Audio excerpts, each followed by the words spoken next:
In today's video, we are going to show you how to create IB or introducing broker referral links in GatesFX, which is perfect if you are an affiliate, money manager, or broker looking to invite clients and earn commissions. Let's begin. Now, the first thing that you need to do is log in using your credentials, and then hover to the left side area of the dashboard and hover to the marketing tools.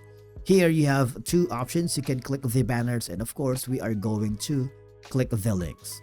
Here, this is where we can create a new IB link. Alright, as you can see, there is an option here to create a new link, and you just have to enter the name of the link, which is a free text. I'm gonna type in it here.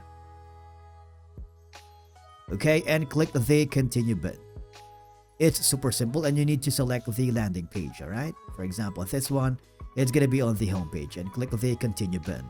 Once you've done that, as you can see, your new IB link has been created.